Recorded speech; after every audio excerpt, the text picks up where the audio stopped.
कहानी शुरू होती है कुरोसू से, जो कि अपने अपार्टमेंट के कमरे में अकेला रहता है। उसकी दीवार में एक छोटा सा छेद बन जाता है। उस छेद से उसके अंधेरे से भरे कमरे में रोशनी की एक पतली सी किरण आ जाती है और जब कुरोसू उस छेद के दूसरी तरफ देखता है तो उसे एक बहुत ही खूबसूरत लड़की दिखाई देती है जो उसके बिल्कुल बगल वाले कमरे में रहती थी, लेकिन आज तक उसे इस बात का बिल्कुल भी पता नहीं था। वहीं दूसरी तरफ उस लड़की के कमरे में उस जगह पर एक बुक शेल्फ रखा हुआ होता है जहाँ पर किताबें लगी होती हैं, इसलिए वह लड़की उस छेद को देख ही नहीं पाती। कुरोसू को उसे देखते ही उससे प्यार हो जाता है और उसकी जिंदगी में पहली बार कुछ नया महसूस होता है। अब कुरोसू रोज उस छेद से उस लड़की को देखने लगता है और हर वक्त उस पर नजर रखता है। उस लड़की के हर एक काम से अब कुरोसू को प्यार हो चुका होता है। एक दिन जब कुरोसू उस लड़की को नहीं देख पाता तो वह बाहर निकलकर उसके कमरे के बाहर खड़ा होकर आवाज सुनने की कोशिश करता है, लेकिन तभी एक दूसरी लड़की हारुको उसे देख लेती है। कुरोसू तुरंत झाड़ू उठाकर सफाई करने का नाटक करने लगता है। हारुको का छोटा भाई एसी अपार्टमेंट के नीचे वाले कमरे में रहता था,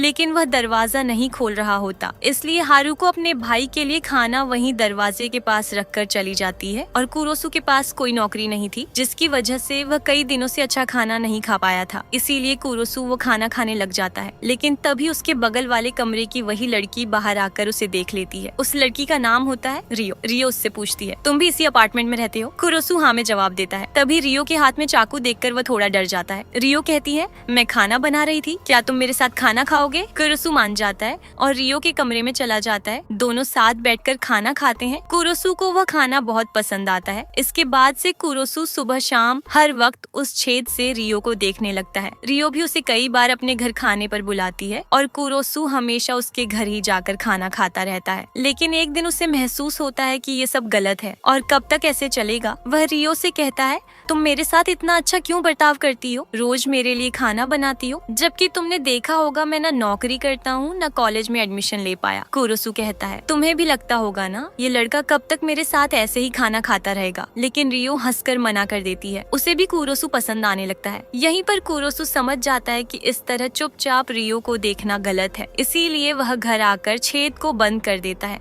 लेकिन वह खुद को रोक नहीं पाता। तभी उसे रियो के घर से आवाज आती है। वह तुरंत छेद से झांकता है और देखता है कि रियो एक आदमी के साथ घर आई है। कुरोसू को लगता है शायद वह रियो का बॉयफ्रेंड है, लेकिन देखते ही देखते रियो उस आदमी को मारकर खत्म कर देती है और किसी साइको की तरह हंसने लगती है। कुरोसू के पैरों तले जमीन ही खिसक जाती है। उसे समझ ही नहीं आता कि उसने जो देखा वह सच था या उसका कोई वहम, और तभी छेद बंद हो जाता है। थोड़ी देर बाद वहाँ क्लीनर्स की एक टीम आ जाती है। उनकी हेड एक लेडी होती है, इरीना, और इनका काम होता है मर्डर वाली जगह को बिल्कुल साफ कर देना। यहीं पर कुरोसू सोच रहा होता है रियो ने अभी अभी ये क्या कर दिया। तभी उसके घर की बेल बजती है। रियो खाना बनाकर लाई होती है और दोनों साथ में कुरोसू के घर में बैठकर खाना खाने लगते हैं। यहाँ रियो कुरोसू से कहती है, तुमने कल मुझसे पूछा था ना मैं तुम्हारे साथ इतनी बार खाना क्यों खाती हूँ? जब इंसान अकेला होता है ना तो वो अपने आप को दूसरों से कंपेयर करता रहता है ताकि उसे लगे कि वो भी नॉर्मल है, इसलिए मैं तुम्हारे साथ खाना खाती हूँ ताकि मुझे लगे कि मैं नॉर्मल हूँ। कुरोसू को ये बात थोड़ी अजीब लगती है क्योंकि जो उसने थोड़ी देर पहले देखा था वो कोई नॉर्मल इंसान नहीं कर सकता। रियो के जाने के बाद कुरोसू तुरंत वापस बुक हटाकर कमरे में झांकता है। कमरा अब बिल्कुल क्लीन होता है। कुरोसू सोचता है शायद ये सब उसका वहम था, मगर तभी वो देखता है कि रियो के साथ एक और लेडी भी कमरे में होती है। जैसे ही वो लेडी बाहर निकलती है कुरोसू उसे देखने लगता है और वो लेडी इरीना उसे देख लेती है। तभी वह देखता है रियो फिर एक नए लड़के के साथ आई है और रियो फिर से उस लड़के को बहुत आसानी से मार देती है। ये सब देखकर कुरोसू के होश उड़ जाते हैं। वह चिल्ला देता है और रियो तुरंत छेद की तरफ चाकू मार देती है, लेकिन कुरोसू बच जाता है। रियो देख लेती है कि कुरोसू उसे देख रहा था। कुरोसू तुरंत घर से भागता है, पर रियो भी कटर लेकर उसके पीछे लग जाती है। कुरोसू भागते भागते छत पर पहुंच जाता है। रियो उसके सामने आकर खड़ी हो जाती है। रियो पूछती है, तुम छेद से मुझ पर नजर रखते थे, कब से कर रहे थे ये सब? कुरोसू बताता है, ज्यादा समय नहीं हुआ, मैं पहले खुद को मारने जा रहा था, फेल हो गया, फिर मुझे वो छेद मिला और मैं तुम्हें देखने लगा और मुझे तुमसे प्यार हो गया। कुरोसू कहता है, अगर मैं अभी भाग भी गया तो मुझे नहीं पता मैं कैसे जीऊंगा। वह रियो के सामने घुटनों पर बैठ जाता है, मरने के लिए तैयार। रियो उसकी बात सुनकर उसके प्यार में पड़ जाती है और कहती है, तुम सच में बहुत इंटरेस्टिंग हो। वो उसके गले पर चाकू रखकर पूछती है, बताओ अब कैसा फील हो रहा है, क्या तुम्हें अब भी मैं पसंद हूँ? कुरोसू कहता है,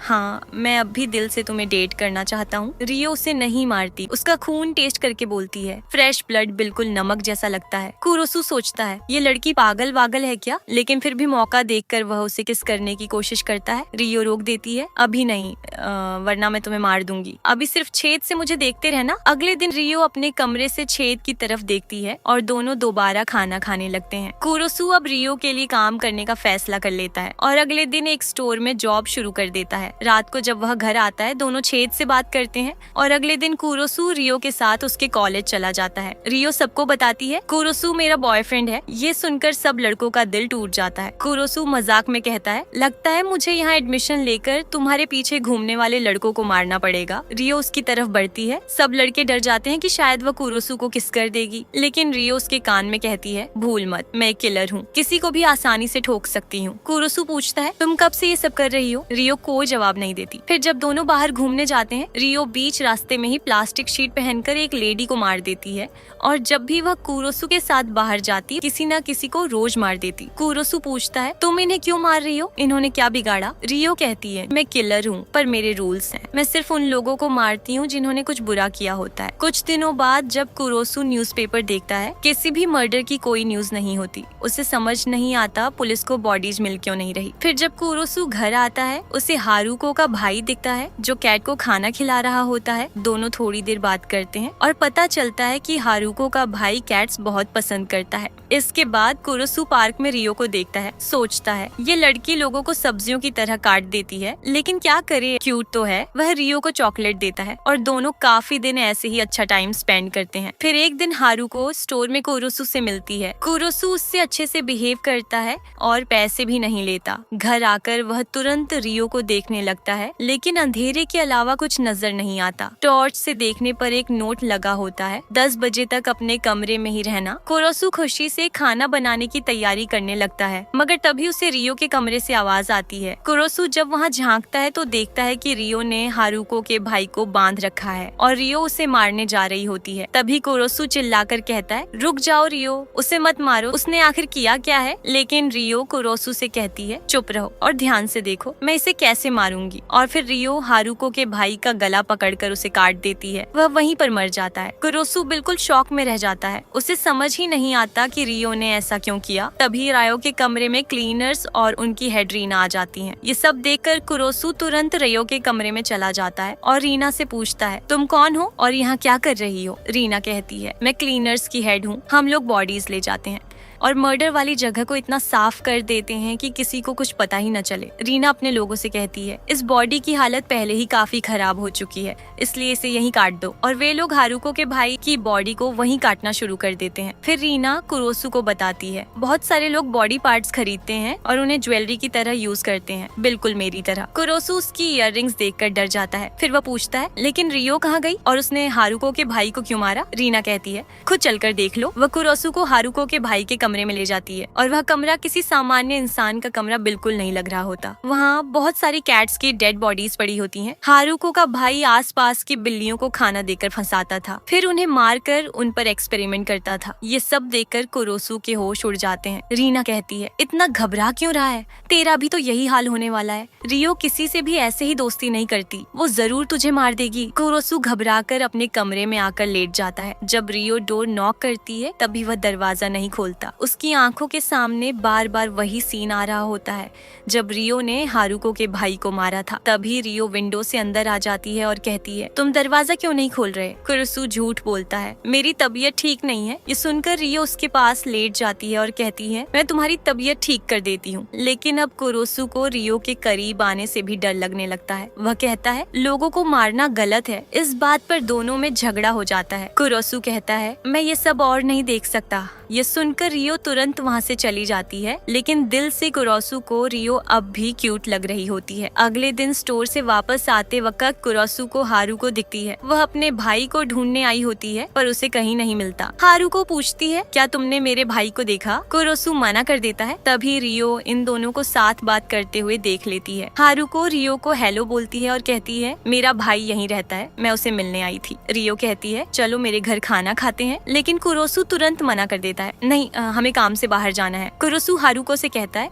जब तुम्हारा भाई यहाँ आएगा मैं तुम्हें कॉल कर दूंगा। फिर वह रियो से कहता है तुम मुझसे भी मारने वाली थी ना। रियो बिना कुछ बोले अंदर चली जाती है। कुरोसु कहता है हारुको अगले बुधवार फिर आएगी, कहीं उसे सच्चाई पता न चल जाए। रियो चिल मूड में कहती है रिलैक्स, हमने कोई सबूत नहीं छोड़ा। मगर कुरोसु अब भी परेशान रहता है। फिर एक दिन हारुको का मैसेज आता है, वह कुरोसु को एक कैफे में बुलाती है अपने भाई के बारे में बात करने के लिए। तभी एक ब्लैक वैन कुरोसु के सामने रुकती है और उसे किडनैप कर लिया जाता है। अंदर रीना होती है, वह कहती है तू अभी भी जिंदा है, मुझे लगा तू मर चुका होगा। वैसे तू किसी काम का नहीं लेकिन एक अच्छी लाश बन सकता है, अगर मरने के लिए रेडी हो तो मैं मदद करूंगी। कुरोसु शॉक हो जाता है लेकिन कुछ जवाब नहीं देता। बाद में कैफे में हारुको से मिलता है। हारुको बताती है मैं पुलिस के पास गई थी, मॉम डैड ने बताया था कि भाई बहुत टाइम से घर नहीं आया, लेकिन फिर मुझे लगा शायद वो किसी ट्रिप पर गया हो, इसलिए मैंने रिपोर्ट कैंसिल करवा दी। ये सुनकर कुरोसु थोड़ा रिलैक्स हो जाता है, लेकिन फिर हारुको कहती है अब मैं अपार्टमेंट के ओनर से बात करूंगी ताकि भाई का रूम चेक कर सकूं, और क्या तुम मेरी मदद करोगे, मुझे अकेले डर लग रहा है। कुरोसु मना नहीं कर पाता। ओनर मास्टर की से रूम खोलता है। जब वे लोग अंदर जाकर चेक करते हैं कुरोसु हैरान रह जाता है क्योंकि यहाँ से सारे सबूत हटा दिए गए थे और रूम बिल्कुल एक स्टूडेंट के रूम जैसा लग रहा था। यहाँ पर उन्हें एक टिकट रिकॉर्ड भी मिलता है जिससे हारुको को लगता है कि उसका भाई शायद किसी ट्रिप पर ही गया होगा। कुरोसु को ये सब देखकर बहुत सुकून मिलता है क्योंकि रीना ने यहाँ से सब हटा दिया था। साथ ही अब हारुको को भी अपने भाई की ज्यादा चिंता नहीं होती। कुरोसु उससे कहता है आगे भी अगर मदद चाहिए हो तो मुझे बता देना, लेकिन हारुको हंसकर कहती है नहीं, अगर मैंने ऐसा किया ना तो तुम्हारी गर्लफ्रेंड तो मुझ पर भड़क जाएगी। कुरोसु कहता है हाँ हम दोनों डेट तो कर रहे हैं, लेकिन वो बहुत ट्विस्टेड लड़की है, पता नहीं कब क्या कर दे। दोनों बातें करते हुए साथ साथ निकल जाते हैं। रात को जब कुरोसु खुशी खुशी वापस लौट रहा होता है तो उसे रियो दिख जाती है जो एक और लड़के के साथ होती है। उस लड़के के हाथ पर बी का टैटू बना होता है और वो रियो के काफी करीब होता है। ये देखकर कुरोसु को लगता है कि शायद रियो उसे धोखा दे रही है और किसी और से प्यार करती है। डिनर के वक्त कुरोसु रियो से कहता है तुम सीक्रेटली मुझसे ब्रेकअप करने का प्लान बना रही हो ना। रियो कहती है तुम ऐसा क्यों सोच रहे हो जबकि तुम खुद भी आजकल उस चश्मिश के साथ ज्यादा घूमने लगे हो, क्या तुम भी मुझे छोड़ने का प्लान बना रहे हो। कुरोसु कहता है नहीं ऐसा बिल्कुल नहीं है। रियो कहती है रीना अपना काम करने में एक्सपर्ट है, जब उसने कहा था कि उसने सारे सबूत मिटा दिए तो तुम्हें टेंशन लेने की जरूरत ही नहीं थी, तुम्हें बीच में नहीं पड़ना चाहिए था। दोनों के बीच फिर से बहस हो जाती है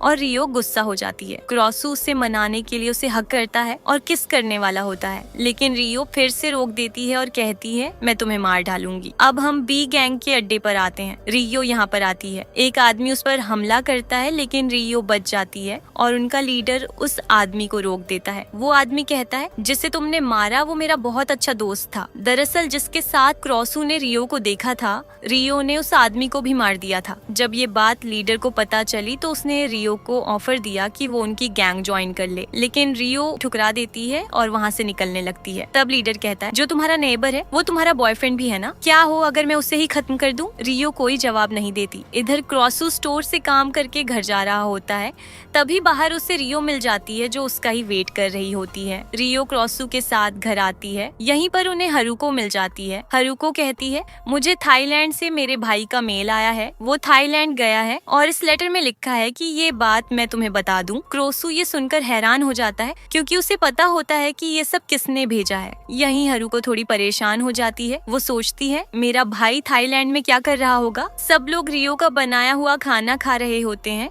और रियो हारुको के साथ बहुत ही ज्यादा अच्छे से बिहेव कर रही होती है, लेकिन थोड़ी देर में हारुको को नशा चढ़ जाता है और वो वहीं बेहोश हो जाती है। असल में रियो ने खाने में बेहोशी की दवा मिला दी थी। अब रियो प्लास्टिक शीट पहनकर आती है और कटर से हारुको का काम तमाम करने वाली होती है, लेकिन कुरोसु उसे रोक लेता है। वो रियो का हाथ पकड़कर कहता है अगर तुम लोगों को ऐसे ही मारती रही तो पुलिस को तुम पर शक हो जाएगा और मैं नहीं चाहता कि पुलिस तुम्हें पकड़ ले। चाहे पुलिस को पता चले या ना चले, लोगों को मारना खतरनाक है और मैं नहीं चाहता कि तुम और लोगों को मारो। ये सुनकर रियो कहती है तो फिर मुझे पहले तुम्हें ही मारना पड़ेगा, बस तुम्हारा गला काटना है और बात खत्म। कुरोसु कहता है तुम ये कभी नहीं कर पाओगी। दोनों शांत हो जाते हैं और रियो हारुको को बिना मारे ही वहाँ से चली जाती है। कुछ देर बाद हारुको को होश आता है। उसे लगता है जैसे वो बस सो गई थी। कुरोसु उसे पानी देता है और बहुत अच्छे से बर्ताव करता है। ये देखकर हारुको से और बर्दाश्त नहीं होता। वो कहती है तुम्हें वो चुड़ैल, मेरा मतलब रियो क्यों पसंद है, आखिर तुम्हें उसमें अच्छा क्या लगता है। लगता है? क्रोसू कहता है, मुझे रियो की हर एक चीज से प्यार है। तब हारुको कहती है, मुझे भी तुमसे प्यार हो गया है। क्रोसू शॉक हो जाता है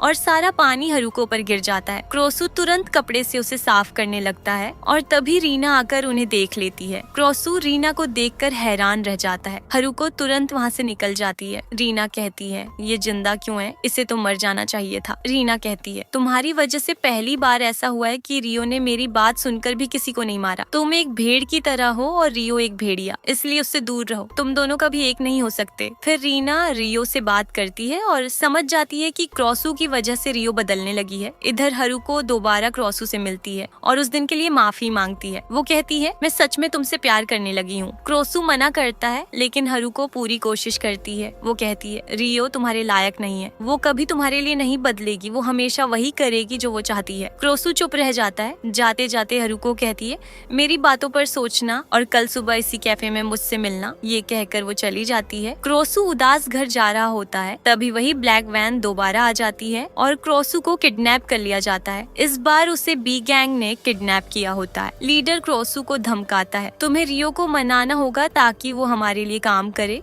वरना हम पुलिस में रिपोर्ट कर देंगे कि उसने हमारे आदमी को मारा है। क्रोसू मना करता है और कहता है, रियो को जबरदस्ती लोगों को मरवाने पर मजबूर मत करो। वो उनसे लड़ने लगता है लेकिन सब मिलकर क्रोसू को ही मारते रहते हैं। तभी रियो वहाँ आ जाती है। वो गैस का कैन अंदर फेंक देती है। सबको सांस लेने में दिक्कत होने लगती है। फिर वो सामने आती है और क्रोसू को देखकर उसका गुस्सा फूट पड़ता है। रियो दोनों हाथों में कटर पकड़कर सबको मारना शुरू कर देती है। किलिंग उसके लिए मुश्किल काम नहीं होता। वो देखते देखते सबको खत्म कर देती है। आखिर में लीडर तलवार लेकर आता है लेकिन रियो उसी की तलवार से उसका गला काट देती है। इसके बाद वो कोरोसू से पूछती है, तुम यहाँ क्या कर रहे हो? कोरोसू कहता है, मैं इन लोगों को रोकने आया था ताकि ये लोग तुम्हें किसी और को मारने का ऑर्डर न दे सकें। लेकिन रियो बताती है, मैं किसी के कहने पर मर्डर नहीं करती, मेरे अपने रूल्स हैं। लेकिन मुझे अब किलिंग में मजा नहीं आ रहा। ये सुनकर कोरोसू खुश हो जाता है और कहता है, क्या तुम अब किलिंग छोड़ दोगी? रियो जवाब देती है, अगर मैंने किलिंग छोड़ दी तो मैं वो नहीं रहूंगी जो मैं आज हूँ। कोरोसू उसे समझाता है, तुम जैसी भी हो मैं तुमसे ही प्यार करता हूँ। रियो भी कहती है,